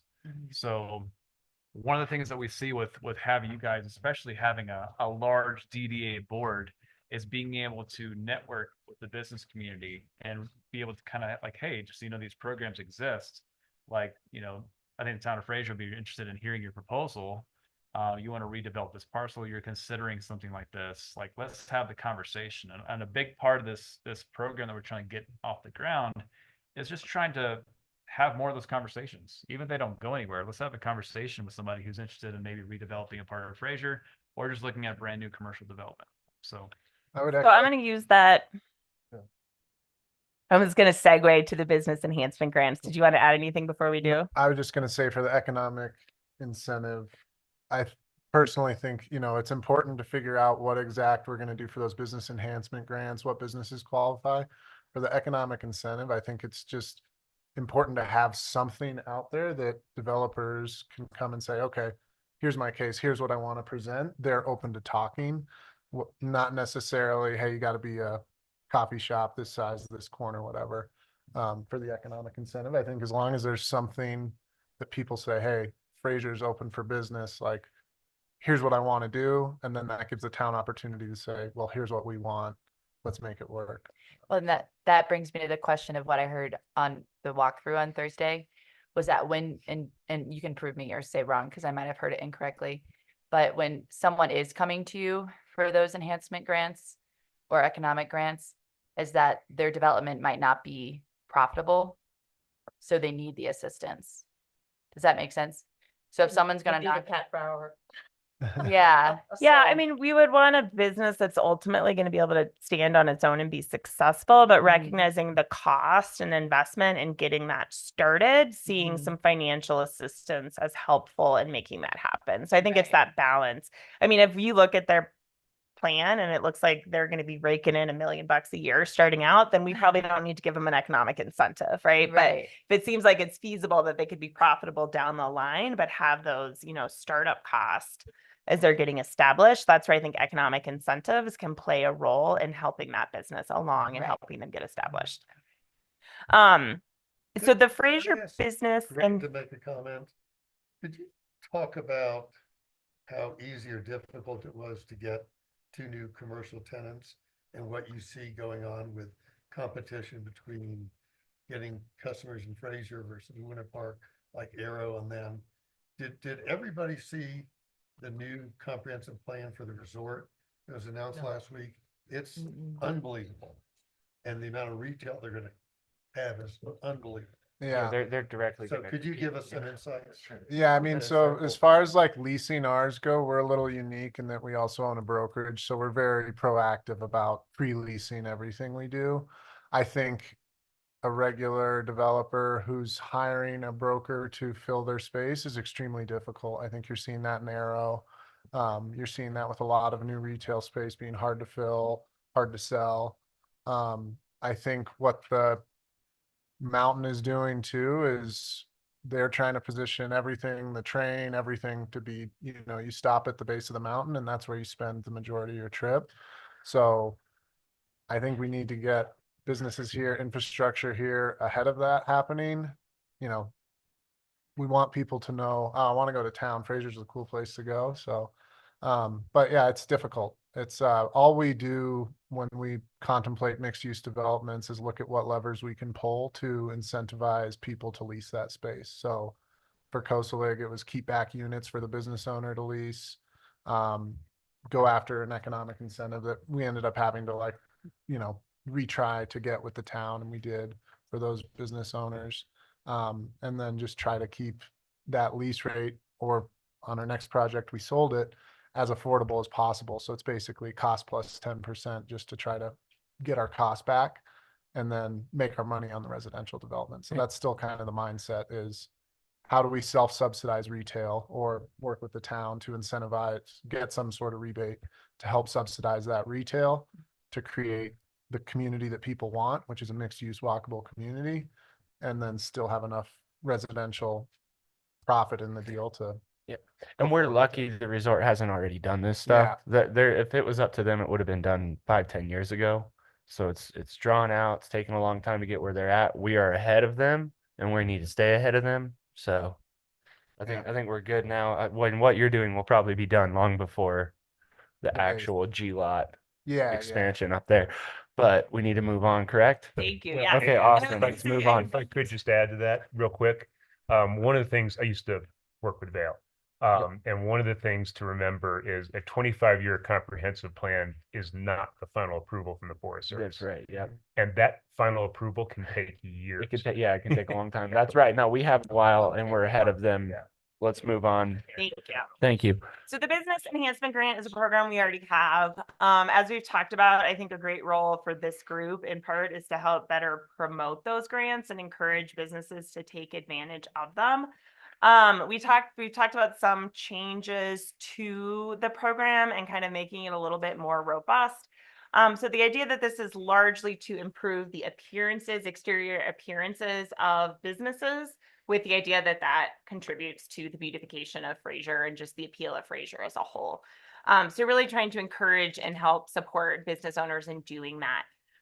We've added in kind of increasing ADA accessibility because I see that is still an issue with a lot of businesses around Fraser, that they're just not accessible in that regard. So eligible projects include a number of things: publicly displayed art, landscaping, exterior improvements, awnings, sidewalks, lighting, gathering spaces, patios, that sort of thing. And I'll go through it all and then we can comment. Again, kind of in terms of the criteria, thus far, if something checked the boxes and was eligible, people weren't beating down the doors for these grants, so we were able to fund their projects. But looking at really the projects that seem to provide the most public benefit and prioritizing those, we're proposing currently the most you can get is 7,500, that we up those awards to 25,000. We generally would still look for a match amount of 50%. The lower matches may be considered for projects providing maximum public benefit. So again, trying to work with businesses if it really seems like that match amount is too much and what they're proposing could, really provide a significant public benefit. So particularly if they're, improving things in front of their property that maybe would have public access, things like that, that in my mind would kind of jump to the top of the list there, but there is intentionally some room for interpretation. And because there is room for interpretation, again, we think it would be great to have a group provide recommendations versus it just being on the desk of a staff member who's deciding yes or no. Currently, it's just rolling. You can apply anytime during the year, and if funding is available, then you can get the grant. So we're looking at trying to have kind of a set deadline where all applications would be considered together. Again, hopefully with the idea that if this is better promoted, more businesses might want to take advantage of it. So we're proposing a deadline of February 3rd, and we were trying to balance, we're really busy with a lot of things right now, both at the DDA and the town level. So getting through the end of this year, having some time to promote it, but for people, given that most of this work tends to happen in the summertime, giving businesses enough time that, they know if they get the grant, they can move things forward for that summer construction period. When are the Fraser grants and Town of Winter Park grants due? They're in the fall. Fall. Yeah. Okay. Yeah. So February is actually pretty good because I remember struggling pretty hard to get in a grant for the Grand Foundation or Yeah. through the Grand Foundation for Winter Park.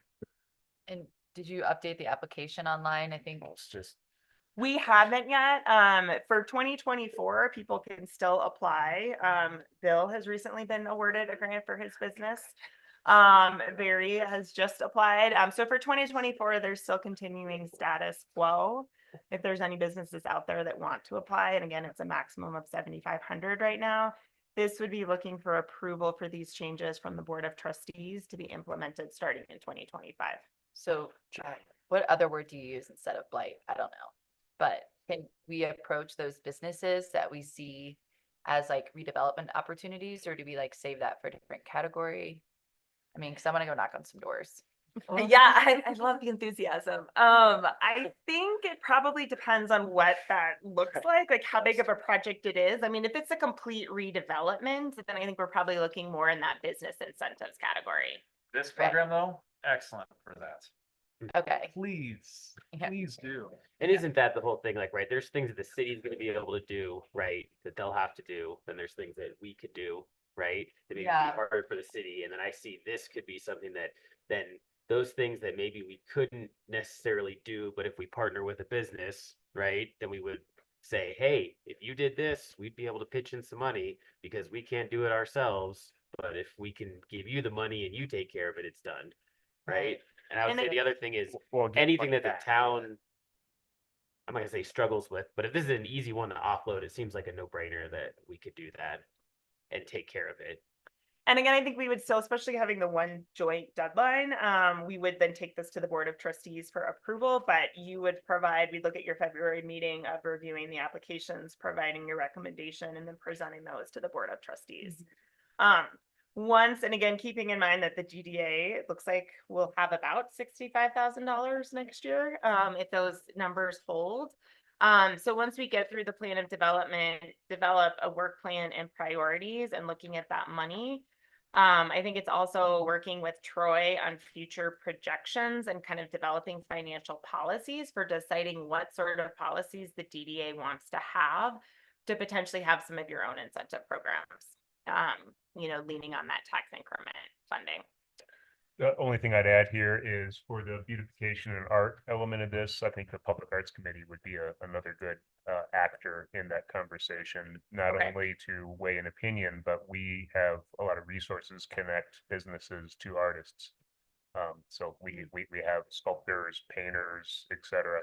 If somebody wants to do a mural, doesn't know someone, look around. We've done tons of murals, so we know those folks. Okay, cool. I Yeah. was thinking that'd be cool for the DDA website is to have a resource database that's primarily local and or people who have worked in the region before that might not be local, but have a trade skill that we don't have region. Yeah, and I think I brought that also like information, like DDAs I've worked with in the past have all been like a very easy place to go and talk with someone. And then they say, okay, here's where you go here, whether it's like, hey, here's an SBA lender, right? Here's what you're gonna do with the town. Here's what we can handle, right? So I think, yeah, Which in the Patrick- future, like putting Yeah. that together, I think it's like nice to have a one-stop shop. Everyone's not comfortable coming to the town you know, or Yeah. cities. but it's Right. like an easy place to, you know, find out where those. And the town does have an economic development website. And I apologize for cutting you off. I that's just fine. wanna, we've running out of time.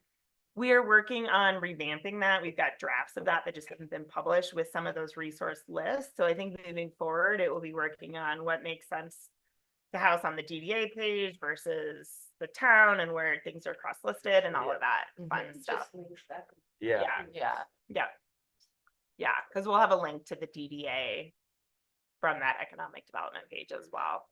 Because I think there are a lot of great resources out there that could be better promoted and utilized. 100%. Yeah. And I don't want to go down the rabbit hole, but do we have a business improvement district here? We do not. Okay. Yeah. Yep. So again, if there's any if there's any individual feedback or thoughts, feel free to email me in the next day or two as I'm finalizing this to present to the board. But for now, if you guys feel like these look all right and you guys are interested in being a part of that review process, then I will present that as what's recommended to the Board of Trustees. All I'm gonna say is, could we move the deadline a little bit further? Out or Yeah. what little would you later. recommend? Even if it's like March 3rd instead of February. I just know January tends to be busy. I wondered if, just on behalf of the business community and as somebody who has to review so many grants. Yeah, I if like you the do spring.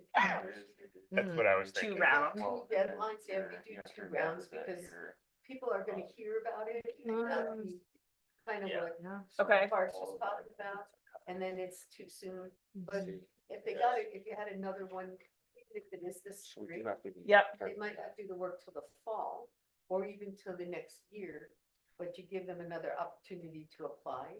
I think on behalf of business owners. Yeah. And knowing kind of how people work, I think that would work better for the business community. And it may get to the point where you can do it once a year, but for the beginning, to get it out there and make it easier for people. Because you can print it all you want, but until Yep. somebody gets one Yeah, and starts to talk about it, so I was And- gonna talk And to you. the other upside Okay. of that, which I think is a really good idea, is you'll be able to monitor your sales tax revenue. And by the second deadline, you'll have a better sense of where the town is coming in relative to its projections. And I mean, there'll be an amount in the budget for this. It's been 75,000. On the one hand, I'm hesitant to up that since it's been underutilized, but if we're offering larger awards, I mean, I'd love to see the board approve 100,000. So then we'd have maybe 50 for the first round and 50 for the second round, and people could come back for, you know, if there was additional funding. Or the extension, because like my personal experience was like the construction took too long and we couldn't do it in the fall. And then like I just never used it because I couldn't match it. I Yeah. think those were in the preliminary economic development conversations. Yeah, and I was thinking of you and recommending the more flexibility with the match there. Because I If- mean, the town never even reached out. I mean, it wasn't their fault, but they never Right. reached out to be like, hey, you're going to use your Yeah. money. Well, All one right. of the things that is proposed here is that we would still accept applications after the initial deadline on a rolling basis if all the funding wasn't used. There you go. That. Because we were trying to balance, I had originally proposed March 1st and Michael suggested February based on giving people enough time to get their permits and things like that in line for larger projects. So it's balancing that, but I don't know what the correct date is. So Yeah. we could look at March 3rd, we could look at February Again, 1st. if everything is May used 1st. and there's like rolling bases, I think that like Yeah. takes care You of a think lot. that takes care of it? Yeah. Just the rolling goes in there so that that's. Yeah. Okay, So people know they it. can do it. It can't be a secret. yes. So- No, it'll go in there. Okay. Yeah. So should we stick with February 1st or switch it to March 1st? Always fun. To me, it's neither. Well, Either Personally, it's neither here nor there. but- Yeah. February plus, okay, so we'll do Yeah. February 1st for initial consideration and then rolling and we can reevaluate for the next year. Okay, cool. Right, Moving 6 right along. minutes left. Moving along, so are we done in the economics, incentives, grants? All right, let's do the DDA logo. That's the fun one, right? I think everybody likes this. From what I saw though. Looks great. The only Pretty thing sure. missing is the river, But but it's that's cool. okay. We don't. I don't think you need it. Then, Developing downtown. then my question too, actually on this logo was the email about it.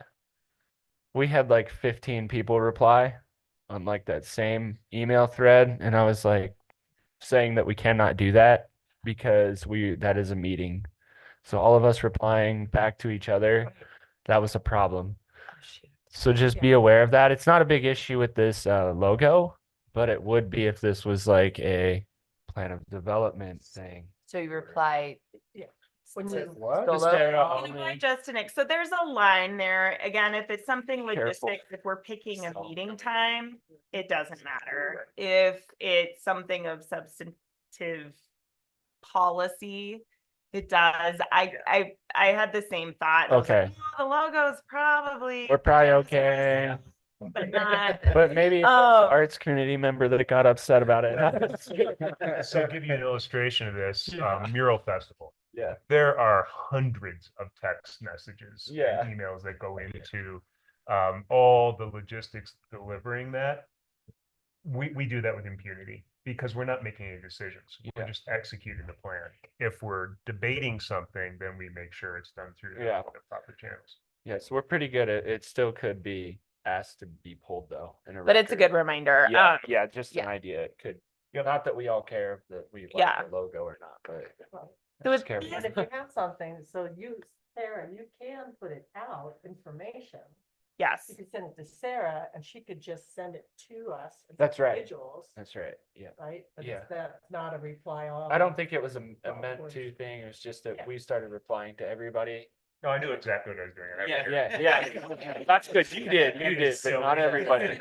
You've been All on right, board so for a reminder, while. back to the logo. If people want revisions, other discussions, we might have to push it out, but people seemed pretty happy with it. So I went ahead and added it to the agenda yesterday morning.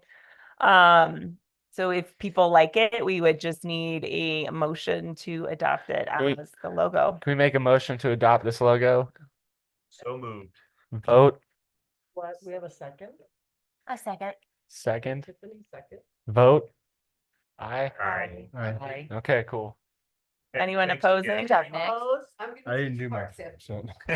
Yeah. That's what- He's stepping in for our chair today. Yeah. Okay. I do really mean, like I- how you got the hierarchy of the words right. You know, Fraser, downtown development authority. Yeah, That's love right. it. It's just perfect. Oh, you didn't want the authority at the top? Okay, Okay, all right.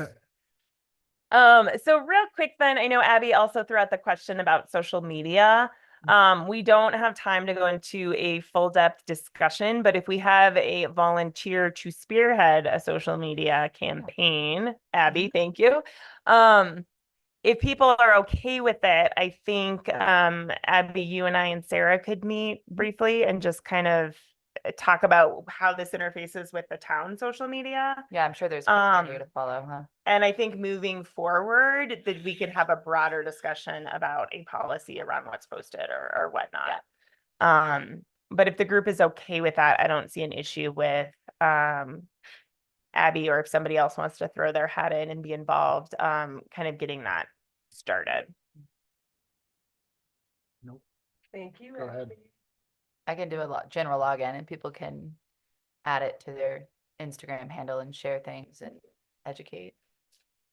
Great. Yeah. Okay, super.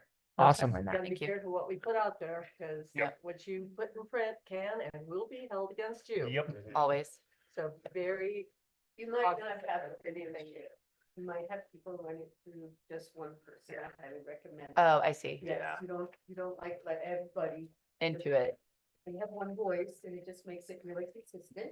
Love it. The one voice is consistent and that makes it stronger. Plenty of examples of mislogging in. Does anybody Anything want on to be the a post? PIO here? PIO? Anybody? No? Yeah, or am I a PI? You guess it. Does anybody want to be the PIO? Then we can just run it by and say, is this okay to say? Yeah, I mean, I would be one to do like a monthly calendar. I mean, I'm not gonna want to sit on there. I have enough to manage. So it'd be like a month's focus or like a week by week focus decided on the committee. If you could throw that on the agendas. Not like, 5 minutes of conversation would suffice. Yeah. Not that I would have AI write all of the things, but I would probably get some help with AI to create like a marketing plan. Because why not?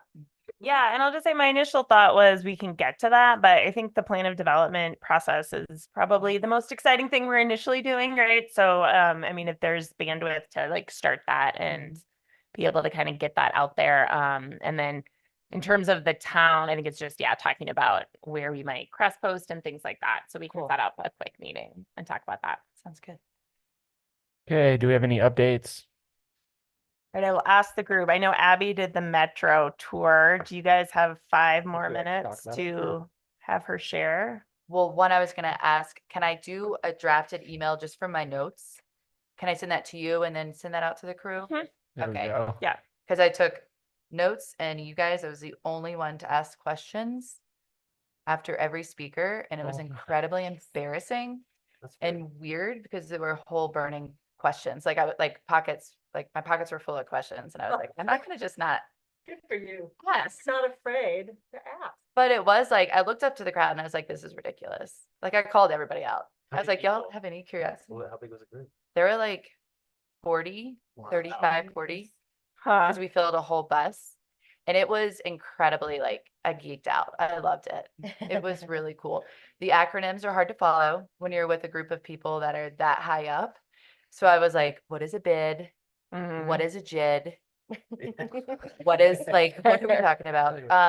But incredibly informative. And as much as I think the crew thought that they were in a highly populated region and in, you know, super urban, the commonalities were like the same and very relatable. So if there's an opportunity to attend any more, I would say it's amazing, super cool. So I can compile those notes, and then, you know, I'm just gonna go with the takeaways. They did say, like the lead panel said, you cannot over communicate, which I hung on to because I'm an over communicator. So I was like, okay. Validation. You know, they did say I ran out of my questions, but she said you cannot over communicate with the public. And then I did ask them how they communicate with the public to specify, and they said it doesn't matter how, just find a way and figure it out. So just do it. They said that 7:30 a.m. meetings and lunch group meetings are the best way to interact with the businesses. So to send out mailers, post it, get it out to the public, those were the best ways to communicate with the public. QR code surveys paired with giveaways that can be paid by development and construction companies were the best incentives to get communication from the public.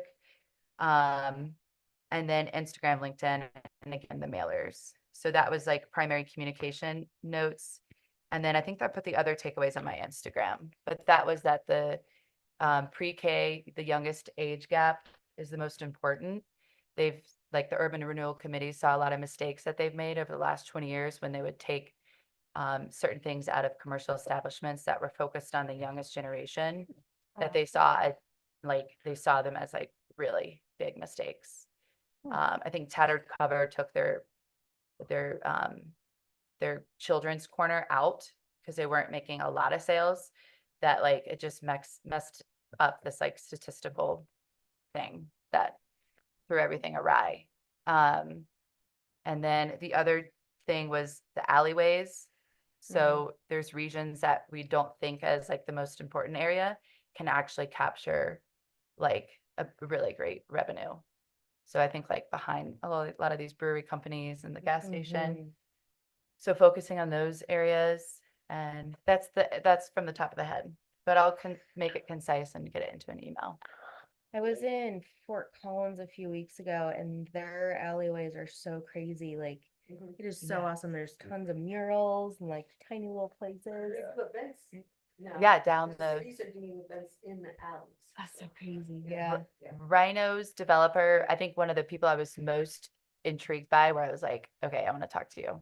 And his company's Edens.com. I was going to send him to you because his work with commercial establishments and mixed development where they have like Pendleton, but then a small women-owned business. It helps counter balance like their lease expenses. So like they're able to give a small business a cost cut and then get the other money from a national brand.